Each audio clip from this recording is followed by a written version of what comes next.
রেকর্ডে একজনের নাম আছে আর আর এস রেকর্ডে আরেকজনের নাম আছে। তো এই ঝগড়া লেগে যায় যে জমিটা কে পাবে, এস এ রেকর্ডের মালিক পাবে নাকি আর এস রেকর্ডের মালিক পাবে, এই নিয়ে ঝগড়া হয়।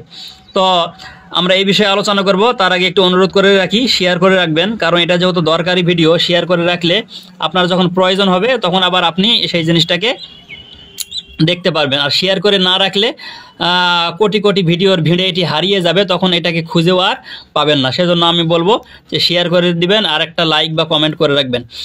তো এই বিষয়টি আমাদের ক্লিয়ারভাবে বোঝার জন্য আমাদেরকে আগে জানতে হবে যে এস এ রেকর্ড কাকে বলে আর এস রেকর্ড কাকে বলে, তাহলে আমাদের সিদ্ধান্ত নেওয়া সহজ হবে। তো আসুন, এস মানে হচ্ছে সেটেলমেন্ট, এ মানে হচ্ছে অফিসার্স। সেটেলমেন্ট অফিসার্স সার্ভে বা রেকর্ড, মানে সেটেলমেন্ট অফিসারদের যে রেকর্ড সেটাকে এস এ, সংক্ষেপে এস এ রেকর্ড বলে। এটি মনে করেন যে 1888 থেকে শুরু হয়েছিল, মোটামুটি মনে করেন যে 1940-এর দিকে এটির কাজ শেষ হয়ে গিয়েছে। এলাকা ভেদে আরও কম বেশি হতে পারে, সেটা নিয়ে আবার ঝগড়া করবেন না যে আমাদের এলাকায় তো অন্য লোকেরা অন্য কথা বলে, এটা হতে পারে, কম বেশি আছে এলাকা ভেদে। তো এস এ রেকর্ড, এই রেকর্ডের মাধ্যমে জমির মালিকের নাম এবং জমির পরিমাণ সেটা লিপিবদ্ধ করা হয়েছিল। এখন আসেন আর এস রেকর্ড মানে কি। আর থেকে মানে হচ্ছে রিভিশনাল, এস মানে সেটেলমেন্ট, অনেকে বলে যে এস মানে সার্ভে। তো আর এস মানে রিভিশনাল সার্ভে বা মনে করেন যে ভালোভাবে যাচাই বাছাই করার সার্ভে, এটাকে আর এস বলে। তো এখন মূল বিষয়টা বুঝি। মনে করেন যে এস এ রেকর্ডে এক ব্যক্তির নাম দেওয়া আছে, তার নাম রহিম, আমি আর লিখলাম না, বুঝে নেন। মনে করেন রহিম, এস এ রেকর্ডে নাম আছে রহিমের। এখন আর এস রেকর্ডে নাম আছে কলিমউদ্দিনের। এখন এই কলিমউদ্দিন যদি এই রহিমের কেউ হয়, ছেলে হয়, নাতি হয়, তাহলে তো কোনো সমস্যা নাই। কিন্তু সমস্যা হয় কখন, দেখা গেল যে এই কলিমউদ্দিন, এই যে এখানকার যে রহিমউদ্দিন ছিল, এই রহিমউদ্দিনের ছেলে নাতি পুতি কেউ নয়, তাহলে এ মালিক হলো কিভাবে?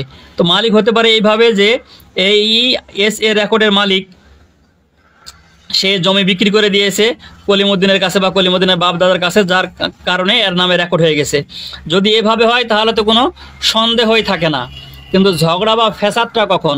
ঝগড়া বা ফ্যাসাদটা তখনই হচ্ছে যখন দেখা গেছে এই যে এস এ রেকর্ডের মালিক রহিমউদ্দিন, এই রহিমউদ্দিনের এই কলিমউদ্দিন, আর এস রেকর্ডের মালিক কলিমউদ্দিন রহিমউদ্দিনের কেউ নয়, বাবা নয়, ছেলে নয়, নাতি নয়, পুতি নয়, বংশের কেউ নয়। আবার এই কলিমউদ্দিনের যে আর এস রেকর্ডের মালিক হয়েছে, এর কাছে এই রহিমউদ্দিনের কাছ থেকে ক্রয়ের কোনো দলিল নাই, কিন্তু সে আর এস রেকর্ডের মালিক, এই কারণে তারা জমিটা ভোগ দখল করে খাচ্ছে। তো ভেজালটা লেগে যায় এখানে। এস এ রেকর্ডের যারা মালিক মানে বংশধর, মানে মনে করেন রহিমউদ্দিনের যারা বংশধর, তারা লাঠি লাদনা নিয়ে চলে যায় যে এই জমি আমাদের, তুই এটা জালিয়াতি করে রেকর্ড করে নিয়েছিস, আমাদের জমি আমাদেরকে ফেরত দে। তো এখন এক্ষেত্রে সাধারণত আইন অনুযায়ী যেটা বলতেছে ভাই, আমি সেটা বলতেছি। এখন আপনাদের কার পক্ষে বিপক্ষে যাবে সেটা তো আমি জানি না।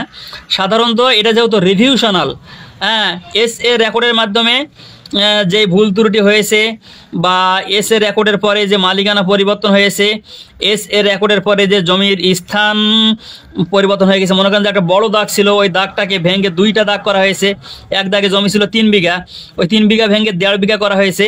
তো এটা আর এস রেকর্ডের মধ্যে এসেছে, মানে এস এ রেকর্ডের পরে এটা মনে করেন আপডেট। আমরা বর্তমানে মোবাইল যারা চালাই তারা বলি না যে আপডেট ভার্সন, তো এস এ রেকর্ডের আপডেট ভার্সন হচ্ছে আর এস রেকর্ড। মানে এখানে যেই নামগুলো বাদ পড়েছিল বা কোনো কারণে মালিকানা পরিবর্তন হয়েছে, আর এস রেকর্ডে সেই নামগুলো এসেছে। তো এখন কথাটা হয়তো গুলিয়ে যাচ্ছে।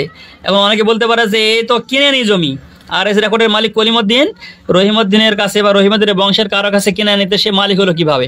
তো ভাই এখানে দেখেন একটা বিষয় আমাদেরকে বুঝতে হবে।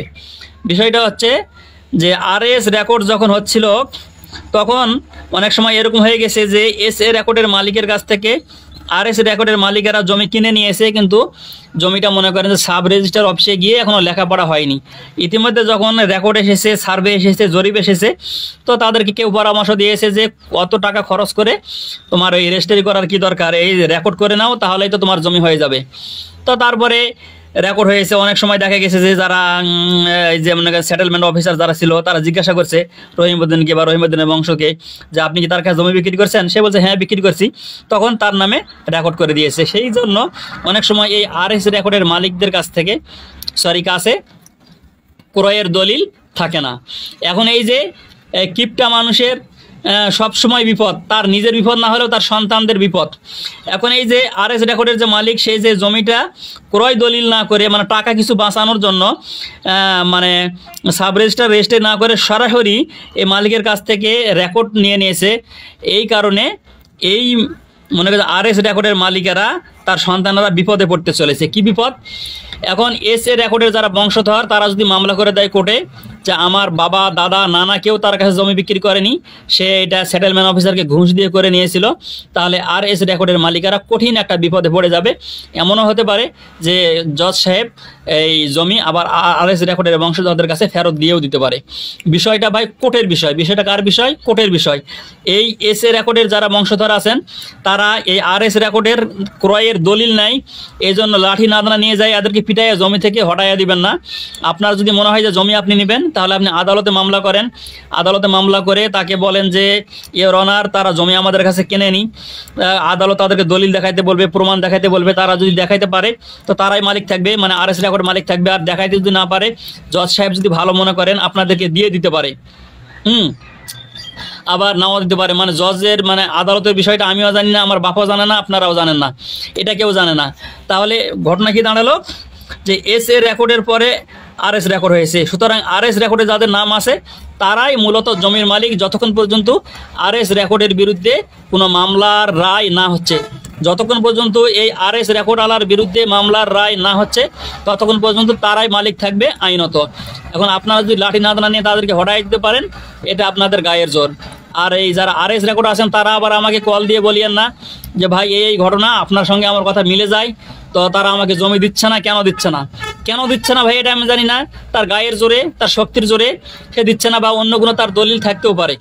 তো সুতরাং বিষয়টা নিজেরা বুঝবেন, নিজেদের পার্শ্ববর্তী উকিলদের সঙ্গে বোঝার চেষ্টা করবেন, যারা দলিল লেখে মোহরি তাদের সঙ্গে বোঝার চেষ্টা করবেন, যারা জমি বিষয়ে বুঝে গ্রাম্য বুড়া বৃদ্ধ তাদের কাছেও বোঝার চেষ্টা করবেন, ইনশাআল্লাহ ফলাফল পাবেন। অনর্থক যখন তখন কল করে আমাকে বিরক্ত করবেন না। ধন্যবাদ। আসসালামু আলাইকুম ওয়া রাহমাতুল্লাহ।